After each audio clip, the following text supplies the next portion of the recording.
Alors, si ce n'est pas ça, forcément, le deuxième contrat, mais puisque ça a été pris en un coup, est-ce que le montant là correspond au montant du deuxième contrat? Puisqu'on vous a dit, par rapport à ce contrat, déduction fait donc des charges, il devait rester un montant de 106 millions en termes de carburant. Donc ça ne peut plus non plus être, ça ne correspond plus non plus au montant de carburant donc, qui devait effectivement être livré au ministère au titre du contrat de 115 millions. Alors, si ce n'est pas ça, Monsieur le Président, alors ces 55 millions-là représentent quoi? D'autant plus que c'est une fiche de 2016. Et M. Zongo Billy, M. Pasco Bila ont fait les passations le 29 mars 2017. Donc, alors que c'est une fiche qui récapitule un carburant qui a été pris par M. Zongo Billy. Et il fait une passation en 2017 pour dire qu'il a laissé du carburant donc à hauteur de, sur le contrat de 115 millions, le carburant qu'il a à hauteur de 76 millions et quelques. Donc, ça ne peut pas être également, en tout cas, le carburant qui a été préconsommé, puisque l'instruction du dossier a montré que ce qui a été préconsommé, c'est 10 millions et que cela a été récupéré donc par M. Ramibal lui-même, 10 millions. Alors, si ce n'est pas le cas, Monsieur le Président, c'est comme nous le disions la dernière fois, ce n'est qu'un bon de commande. Et ça ne se justifie pas que ça se retrouve ici parce que ça ne traduit pas effectivement du carburant qui a été livré. Et le rapport de passation qui date de 2017 dit d'ailleurs le contraire, puisque le rapport fait ressortir qu'il y a eu du carburant que M. Zongo Billy a laissé donc à sa passation, et ce carburant a été évalué au moment de la passation. Et nous connaissons donc le montant de ce carburant. Si effectivement on avait récupéré ça à la passation, on ne pouvait pas avoir encore 76 millions de carburant au titre donc du contrat de 115 millions qui devait permettre effectivement au ministère d'avoir 106 millions donc, de carburant. C'est pourquoi, Monsieur le Président, à partir de ces constats, même si certains ont soulevé qu'on ne peut pas rattacher ça à un contrat bien précis, on peut le rattacher. Et il est constant donc que cette fiche qui a été signée par M. Zongo Billy ne peut pas donc être au titre non seulement donc du premier contrat, mais ça ne peut que représenter un acompte du deuxième contrat dont le montant effectivement permet de prendre en charge ce carburant-là.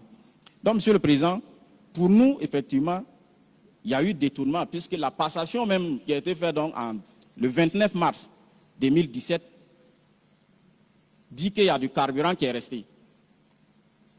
Et ce qu'on relève donc de façon constante également, c'est qu'au moment de la passation, les gestionnaires de carburant étaient au courant de ce contrat de 115 millions. Mais par rapport donc à son aboutissement, Monsieur le Président, je pense qu'il est ressorti ici de façon constante des débats qu'il n'était pas au courant de l'aboutissement donc de ce contrat. Ça veut dire que même lui, quand il partait prendre donc les 10 millions comme avance, nous nous avons prouvé, c'est toujours dans les rapports de passation. Les rapports de passation, les fonds donc de 115 millions ont été virés depuis le 24 janvier 2017. Ça veut dire que les fonds avaient été virés. Au moment même où il pensait aller partir prendre donc des avances au titre donc de ce carburant était déjà disponible. Parce qu'il ignorait tout simplement l'existence donc de ce carburant. Ça, c'est une constance.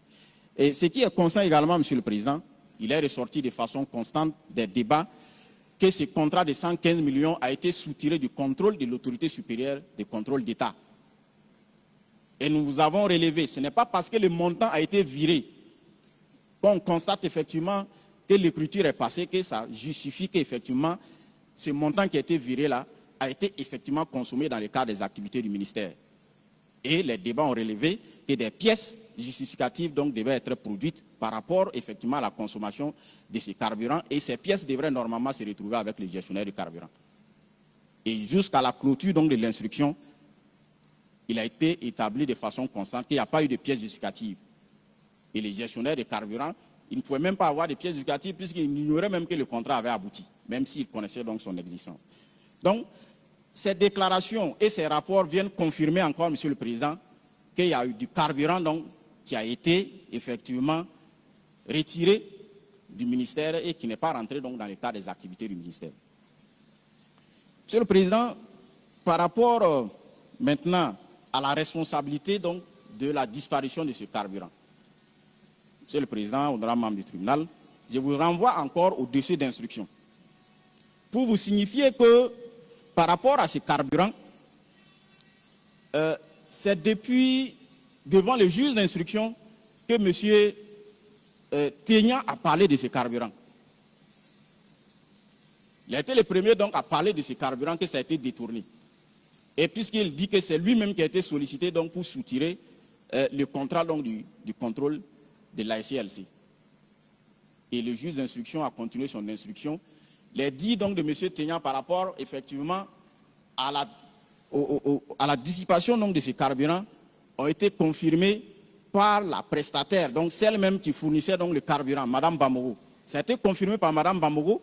Ensuite, M. Ouedraogo Ismaël a également confirmé donc, la dissipation de ce carburant, puisque lui-même reconnaît être passé donc, pour récupérer donc, des fonds au titre de ce contrat. Monsieur le Président, enfin, les DAF de Mme Zongo Lor lui-même dit que Mme Zongo Lor dit qu'elle a pris le carburant. Donc, de M. Ténian, on peut douter de lui parce que les gens pensent qu'il a été condamné. Ces propos ont été confirmés donc, par la personne qui a eu le contrat de fourniture donc, de carburant. Ensuite, M.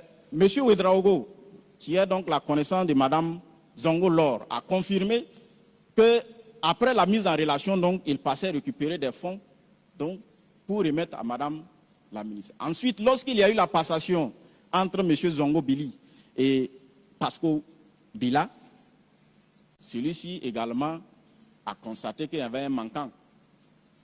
Et lui-même, il dit, c'est son DAF. Donc, c'est lui-même qui l'a nommé. Et il est parti le laisser au ministère là-bas. Donc, il confirme que Mme la ministre dit avoir pris le carburant. Donc, on a pris le carburant. On peut penser que, bon, c'est normal. Peut-être que c'est dans le cadre donc, de ses attributions et dans le cadre donc, de la mise en œuvre des activités du ministère. Mais pour ça, encore, il faut des pièces justificatives. Il faut des pièces, voilà, même si ce n'est pas elle qui devait aller prendre le carburant, mais au moins, si on avait eu des pièces justificatives attestant que le carburant était consommé donc, dans le cadre des activités du ministère, bon, Monsieur le Président, je pense qu'on ne serait pas là. Mais il n'y a pas eu de pièces justificatives donc, de l'utilisation de ces carburants. Et donc, la question fondamentale maintenant, Monsieur le Président, et à laquelle donc vous devez également répondre, est-ce que ce carburant-là, Mme Zongo Lor a pu donc les détenir en raison donc de ses fonctions? Monsieur le Président, honorable membre du tribunal, pour répondre à cette question, je vais tout simplement vous demander de vous poser la question donc de savoir c'est qui un ministre. Monsieur le Président, honorable membre du tribunal, le ministre, c'est un membre du gouvernement qui est chargé donc de la mise en œuvre de la politique du gouvernement dans un domaine donné. Et à ce titre, Monsieur le Président, honorable membre du tribunal, l'État met à sa disposition des moyens. Et ces moyens sont aussi bien d'ordre matériel, humain que financier. Et donc, au premier titre, Monsieur le Président, les fonds qui sont mis à la disposition, ou les biens de façon générale qui sont mis à la disposition donc, du ministère de la Femme à l'époque, sont mis à la disposition donc, du ministre pour parvenir effectivement à réaliser donc, les objectifs qui sont fixés dans sa lettre de mission. À ce titre, Monsieur le Président, les biens sont en premier chef confiés au premier responsable, donc, qui est le ministre. Maintenant, dans l'organisation interne du service, on peut responsabiliser donc des gens. C'est pourquoi, Monsieur le Président, nous estimons que ces carburants détournés que nous imputons donc à Mme Zongo Lor, elle détenait donc ces carburants en vertu de ses fonctions de ministre. C'est des moyens que le gouvernement donc a mis à sa disposition pour parvenir donc à la réalisation des objectifs qui lui avaient été assignés à l'époque à travers sa lettre de mission. Et en tant que premier responsable, c'est à elle qu'il appartenait de veiller au bon emploi même des deniers publics du ministère à l'époque. Mais il est constant donc au regard de ce que nous avons relevé, que c'est elle-même donc qui a profité de ces deniers donc en partant les récupérer. C'est pourquoi nous estimons, Monsieur le Président, honorable membre du tribunal, à son égard qu'il y a détournement des deniers publics. Voilà, puisqu'elle n'a pas pu ignorer que ces deniers qui étaient mis à sa disposition n'étaient pas pour elle, c'était pour accomplir une mission de service public. notamment la mise en œuvre de la politique du gouvernement en matière donc de protection de la femme, en matière sociale, etc. Mais ces carburants, elle a utilisé donc à des fins personnelles et nous estimons donc que l'infraction, effectivement, du détournement des deniers publics à son égard, donc concernant les carburants, est caractérisée. Et par rapport justement au montant de ces carburants, Monsieur le Président, nous avons relevé qu'à la passation, il restait 76 millions. 76 millions. Et l'instruction a relevé que M. Pasco Bila lui-même est passé récupérer une somme de 10 millions donc, sur ces carburants. Donc, ce qui reste environ donc, comme montant de carburant, en tout cas 66 millions et quelques. Également, Monsieur le Président, au cours de l'instruction de ce dossier, il est apparu 4 fiches concernant donc les appuis en carburant au cabinet du ministre. Et ces fiches, il est ressorti de façon constante, ont été élaborées à l'approche de l'audit donc de la SCLC pour justifier la mise à disposition de carburant donc, au profit du cabinet. Et d'après en tout cas l'interprétation qu'on a eue du contenu donc, de ces fiches, c'est Mme Zongo-Lor qui a récupéré donc, ce carburant. Et elle-même, elle reconnaît avoir consulté le rapport, donc les rapports provisoires de contrôle, où il ressort donc que les fiches ont été rejetées et qu'on demandait, ou en tout cas on faisait obligation à celui qui a pris le carburant de rembourser. Donc ça veut dire que concernant ces carburants, il n'y a pas également de pièces justificatives de leur utilisation pour le fonctionnement du service public. Et donc, cela traduit encore un détournement portant sur ce montant dont il est ressorti ici de façon constante que ça n'a rien à voir avec aussi bien le contrat de 40 millions que le contrat de 115 millions. C'est pourquoi, Monsieur le Président, nous estimons que ce montant également doit être retenu à sa charge comme étant carburant détourné. Et pour nous, donc, le montant total de carburant qu'elle a pu ainsi détourner ces chiffres donc à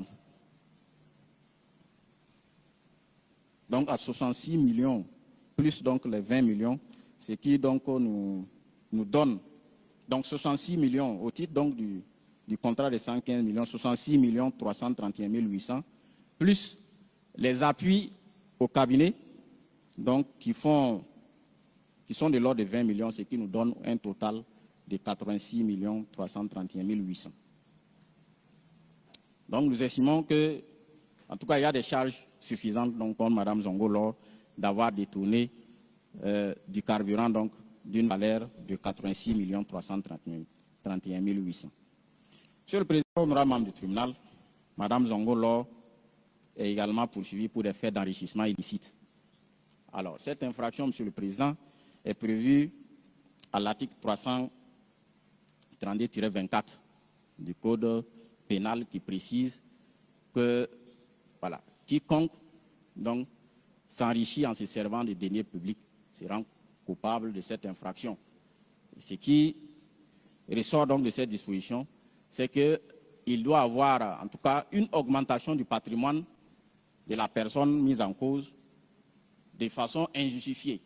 Donc que ce soit donc du point de vue même de l'origine des fonds, voilà, que ce soit par rapport même aux justifications donc, qui sont données pour, en tout cas, prouver l'accroissement de votre patrimoine.